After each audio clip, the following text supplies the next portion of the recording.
Hello everyone, this is Joe with Agumon for Smash Bros, and I'm going to do what is essentially a very different video today. It is a video response to someone I actually met at G-Fest last year, and he might recognize me as the crazy dude who organized the multi-floor dance party on the last day of the con.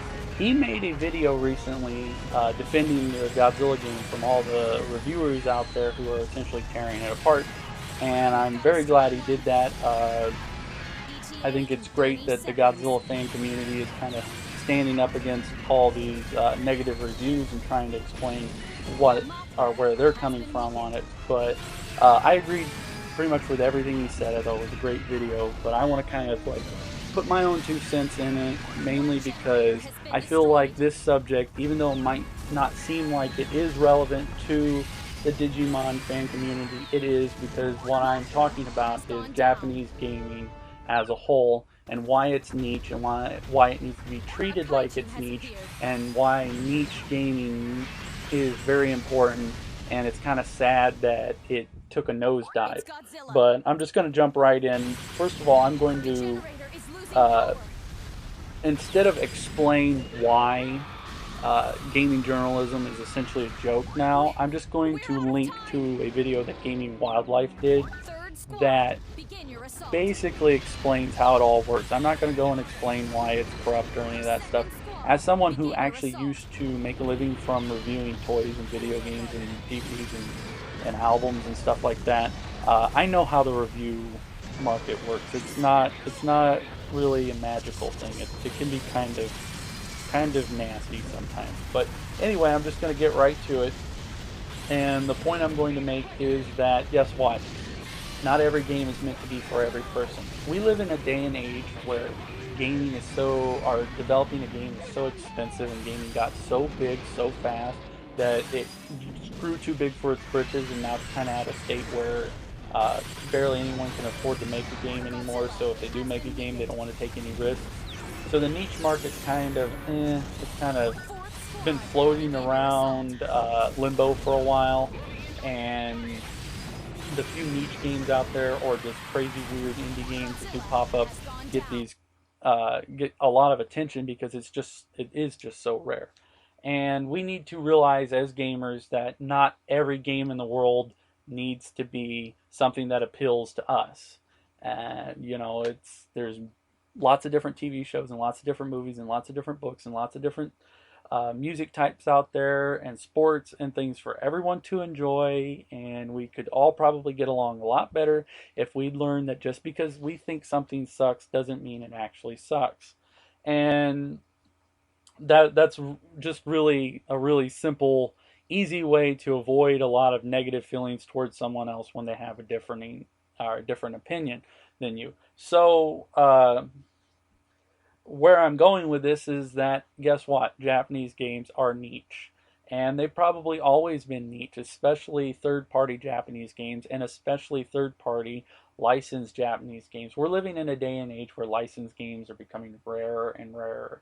And the very few licensed games that get big AAA treatments are ones like, the Arkham games, and that's pretty much it. People who review video games as a living, that's all they do. They play a lot of games. They don't have time to go and seek out the hidden difficulties of the Japanese gaming industry. You can look at games out there like this Godzilla game, but most importantly, like Earth Defense Force. I hated that game when I first played it. I didn't understand. I'm like, this is boring as hell. All you do is shoot bugs.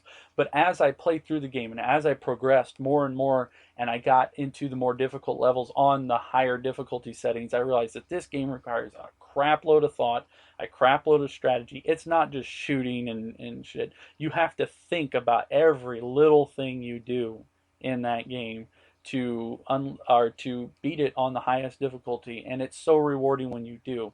And that's what this Godzilla game has, is this kind of hidden depth to it that most niche games have, that the average gamer who just wants to play a cinematic experience isn't going to get.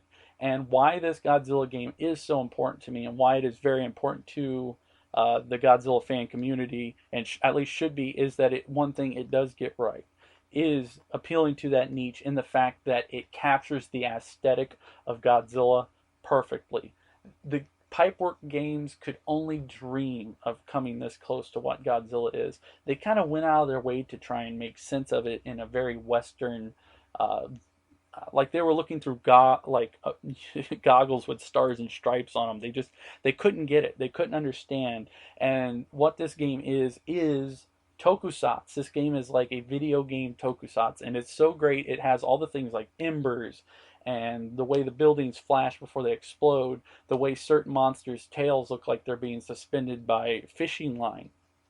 It's something that you just don't see in a lot of games. This kind of devotion and passion for the source material, and it captures that absolutely perfectly. And I've never seen a Godzilla game before this capture it like this. And even though the game is not perfect, it has a lot of problems, it has a lot of issues, and it could be a lot deeper.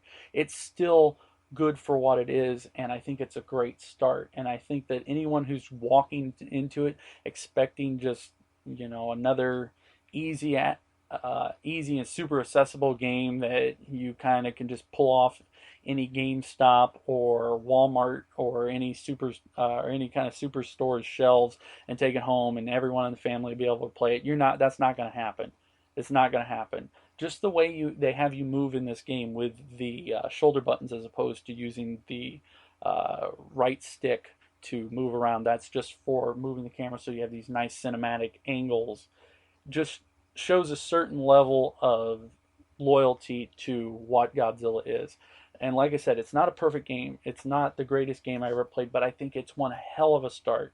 And if we could just expand upon this with each installment, maybe fix problems and go deeper with each game, you could have something really, really amazing. But people have to get their heads out of their butts and realize that not every game is meant to appeal to everyone.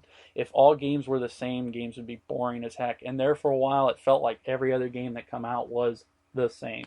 And as far as I'm concerned, there's kind of two types of gamers out there. There's someone who wants to play Burnout, a crazy arcadey racing game that's super unrealistic and has physics that don't make any sense in the real world, and it's just kind of goofy, but it's fun. And then there's people who want to play Forza. People want to play the driving sims. You got the arcadey, drivey, crazy, wacky, new games, and then you've got the move the wheel a little bit too much to the left and you spin out kind of arcade games. And the people who like those are arcade games, racing games. The people who like that aren't necessarily going to be the same people who play the Burnout games. But it's not to say that either one game is better or worse than the other one. And I kind of feel this Godzilla game is more on the Forza side. It's more of a monster sim, whereas opposed to the Pipeworks Godzilla games, which were more like the Burnout, goofy, wacky, new, crazy, unrealistic, and untrue to what driving actually is. And just in the same way that the Pipeworks games didn't really capture the aesthetic feel of Godzilla like this game has.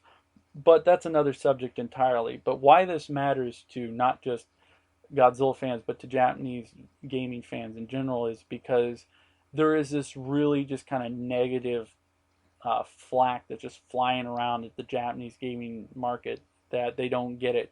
And I think they get it in a different way. They make different games for different people, and we need variety in this day and age, because I don't want to be playing 10,000 Call of Duty clones, 10,000 Halo clones, 10,000 Assassin's Creed clones. There's just so much more that can be done with gaming, and we got to embrace the niche market and not worry about what someone who does nothing but play video games all day says about a niche game. Excuse me, that just wasn't made with them in mind. So that's really all I got to say about it. I'm sure I could go on for hours and hours more, but I'd like to try and keep this video under 15 minutes. I really want to thank everyone who's watched this. I want to thank Gojifan for sticking up for the game, and I also want to thank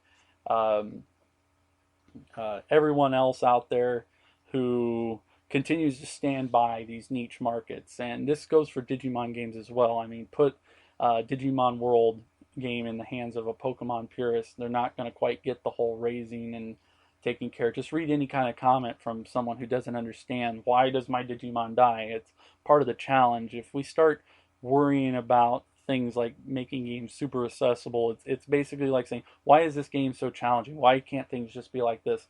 Well, then you can turn around and say, oh, why is the basketball hoop so damn high, and why isn't it wider? We should lower that damn thing and make it wider so basketball is easier for everyone. And you see what it is. You're not going to be able to take someone who excels at chess and throw them out on a basketball court if they've never played basketball before and expect them to be really good at it or to have a good time. But that's just kind of the euphemism or metaphor I'm going to try and end this video with. Thanks for watching. If you haven't already, please subscribe. Thanks once again to Gojifan1993 and everyone else who keeping this whole like steadfast defense against the basic game horde that's rushing toward all of us who want to play something different, want to experience something that isn't just the status quo. And thanks to all the Digimon fans who continue to vote for Agumon for Smash Brothers. I think we can make this happen. Don't forget I have a Greninja amiibo giveaway. You can check that out. I'm going to probably do a video talking about that, even though I already have some other things floating around for it.